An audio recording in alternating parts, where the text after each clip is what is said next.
नमस्कार, स्वागत है आपका यूएई खबर पर। चलिए शुरू करते हैं आज की ताज़ा बुलेटिन। लेकिन सबसे पहले हम आज की हाइलाइट्स को जानेंगे, फिर खबरों को विस्तार से बताएंगे। खबर शुरू करने से पहले अगर आपने अभी तक अरब टाइम्स ऐप को डाउनलोड नहीं किया है तो यकीन मानिए कि आप बहुत बड़ी गलती कर रहे हैं। उसे डाउनलोड करने के लिए ज़्यादा कुछ आपको नहीं करना है, बस जाना है प्ले स्टोर पर, सर्च करना है अरब टाइम्स ऐप। वहां पर आपको ऐप दिख जाएगा, आप उसे डाउनलोड कर सकते हैं। So download now. चलिए पहले हाइलाइट्स बताते हैं, फिर खबरों को डिटेल में बताएंगे। सऊदी अरब ने हत्या के दोषी फिलिपिनो कर्मचारी को फांसी पर चढ़ाया। यूएई में जब्त किए गए वाहनों को 7 दिनों के भीतर ले वापस, अल एन मोटर चालकों को याद दिलाया गया। यूएई ने अपने नागरिकों को दी है चेतावनी। अमीरात ने 16 अक्टूबर तक ईरान इराक से आने जाने वाली उड़ानें की है रद्द। यूएई ने कराची में हुए आतंकवादी हमले की कड़ी निंदा। और आखिर में जानेंगे क्या है आज के रियल रेट्स, क्या है आज के गोल्ड रेट्स और क्या है आज के दिरहम रेट्स। तो चलिए अब खबरों को विस्तार से बताते हैं। सऊदी अरब ने हत्या के दोषी फिलिपिनो कर्मचारी को फांसी पर चढ़ाया है। बता दें कि फिलिपीनी के अधिकारियों ने मंगलवार को बताया कि सऊदी अरब ने हत्या के दोषी फिलिपिनो कर्मचारी को फांसी पर चढ़ा दिया, जबकि मनीला ने मृत्युदंड को रोकने के लिए कई कोशिश भी किए थे। परिवार द्वारा गोपनीयता के अनुरोध के बाद फांसी पर चढ़ाए गए फिलिपिनो का नाम, अपराध के बारे में डिटेल और फांसी की तारीख का खुलासा नहीं किया गया। विदेश विभाग ने एक बयान में कहा कि मंगलवार को पत्रकारों से बात करते हुए फिलीपीन के राष्ट्रपति फर्डिनेंड मार्कोस ने कहा कि उनकी सरकार ने दुर्भाग्यपूर्ण फांसी को रोकने के लिए बहुत कोशिश की है। मार्कोस ने कहा कि यह एक भयानक त्रासदी थी। हमने कई वर्षों तक सब कुछ करने की कोशिश की। इन प्रयासों में राष्ट्रपति की अपील भी शामिल थी, लेकिन पीड़ित के परिवार ने फिलिपिनो को माफ करने के बदले में ब्लड मनी स्वीकार करने से इनकार कर दिया, इसीलिए फांसी की सजा जारी रही। मार्कोस ने कहा कि दोनों सरकारें पिछले 5 से 6 वर्षों से मामले पर बातचीत कर रही थी। दुर्भाग्य से यहाँ का कानून बहुत सख्त है और जाहिर तौर पर दोषसिद्धि कायम है और हमारे एक व्यक्ति को वहाँ पर ले जाया गया।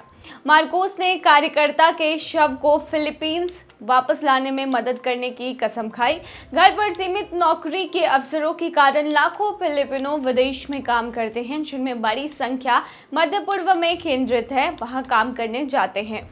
यूएई में जब्त किए गए वाहनों को 7 दिनों के भीतर ले वापस, अल एन मोटर चालकों को दिलाया गया है याद।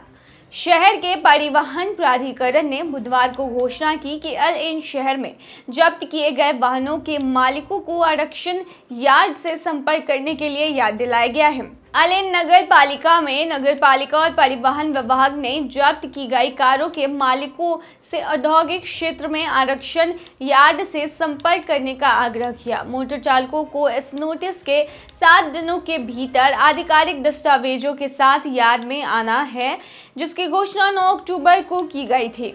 ये अधिकार मालिक इस 7 दिन की अवधि के दौरान संपर्क करने में विफल रहते हैं तो जब्त की गई कार विभाग के पक्ष में लिखी जाएगी और नीलामी द्वारा इसे बेच दी जाएगी, जबकि नगर पालिका दूसरों के प्रति कोई जिम्मेदारी नहीं लेगी। पूछताछ के लिए ड्राइवर एक नंबर पर संपर्क कर सकते हैं प्राधिकरण से और वो नंबर है 0371283331।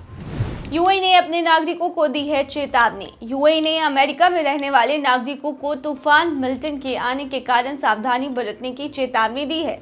वॉशिंगटन में यूएई मिशन ने अमेरिका में रहने वाले नागरिकों से फ्लोरिडा में तूफान मिल्टन के आने की आशंका के कारण सावधानी बरतने का आह्वान किया है।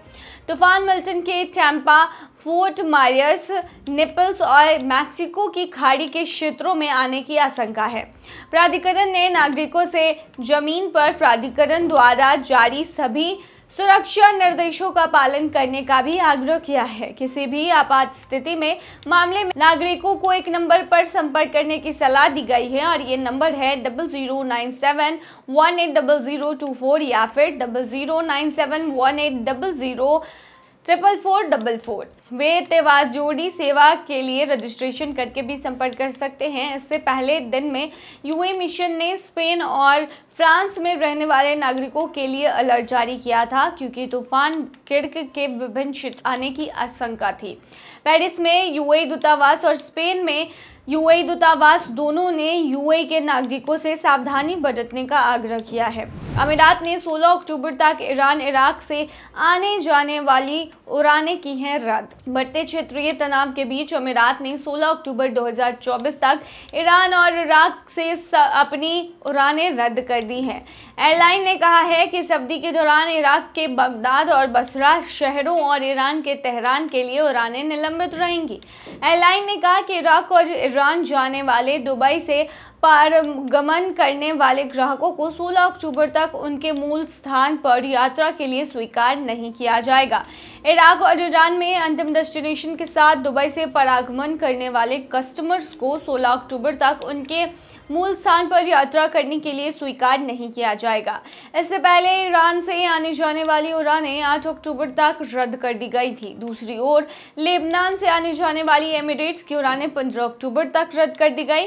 वहीं पिछले मंगलवार को इजराइल पर ईरान के मिसाइली हमले के बाद इजरायली जवाबी कार्रवाई की आशंका के बीच फ्लाइट्स रद्द कर दी गई थी। इसके अलावा वाहक ने दुबई से आने जाने या वहां से होकर जाने वाली उड़ानों में पेजर और वॉकी टॉकी पर भी प्रतिबंध लगा दिया। यूएई ने सैमसंग यूजर्स के लिए सिक्योरिटी अलर्ट जारी किया है। बता दें कि यूएई की साइबर सिक्योरिटी काउंसिल ने एक अलर्ट जारी कर निवासियों से अपने सैमसंग डिवाइसेस को अपडेट करने के लिए कहा है। सैमसंग ने एंड्रॉयड ओएस में 2 क्रिटिकल वल्नरेबिलिटीज और 28 हाई रिस्क वल्नरेबिलिटीज को दूर करने के लिए नए सुरक्षा अपडेट जारी किए हैं। प्राधिकरण ने निवासियों से यह जानकारी अपने पास के लोगों को शेयर करने का आग्रह भी किया है। इससे पहले शनिवार को देश में अधिकारियों ने सुरक्षा अलर्ट की एक सीरीज जारी की जिसमें निवासियों से अपने डिवाइस और इंटरनेट ब्राउजरों को अपडेट करने का आग्रह किया था। यह सलाह विशेष रूप से एप्पल डिवाइस और गूगल क्रोम का यूज करने वाले ग्राहकों के लिए थी। साइबर सिक्योरिटी काउंसिल ने निवासियों को गूगल क्रोम ब्राउजर में अपडेट करने को कहा है। अधिकारियों ने बताया है कि यह अपडेट डिवाइस को हैक करने से बचाने के लिए आता है। यूएई ने कराची में हुए आतंकवादी हमले की कड़ी निंदा। यूएई ने इस्लामिक रिपब्लिक ऑफ पाकिस्तान में कराची एयरपोर्ट के पास सड़क पर हुए आतंकवादी हमले की कड़ी निंदा की है, जिसके परिणाम स्वरूप 2 चीनी नागरिकों और 1 पाकिस्तानी नागरिक की मौत हो गई। साथ ही कई निर्दोष लोग घायल हो गए।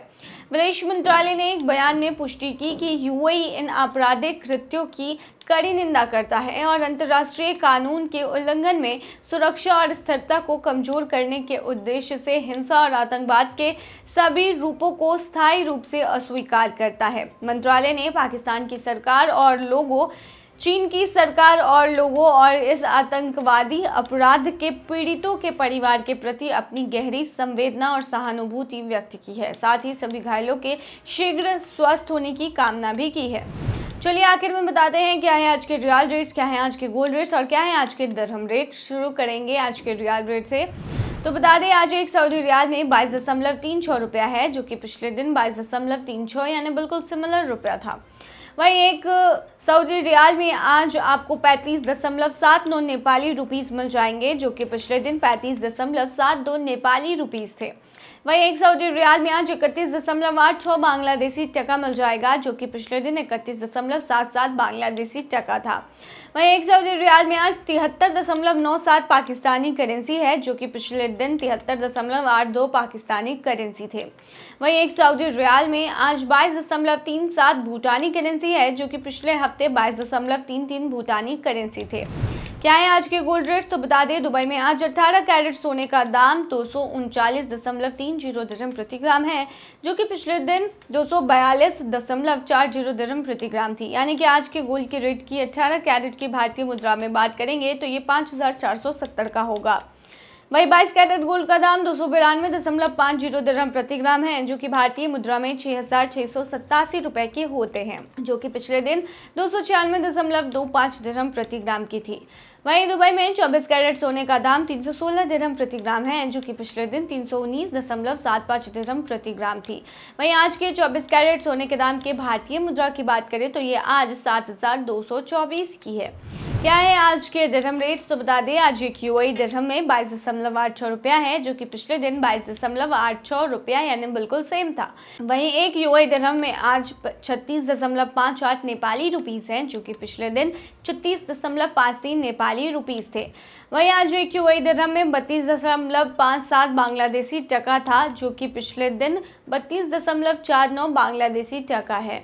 वहीं आज एक यूएई दिरहम में 75.61 पाकिस्तानी करेंसी है, जो कि पिछले दिन 75.48 पाकिस्तानी करेंसी थी। वहीं आज एक यूएई दिरहम में 22.67 भूटानी करेंसी है, जो कि पिछले दिन 22.83 भूटानी करेंसी थी। तो ये थी आज की ताज़ा बुलेटिन। ऐसे ही ताज़ा अपडेट्स के लिए बने रहिए हमारे चैनल पर।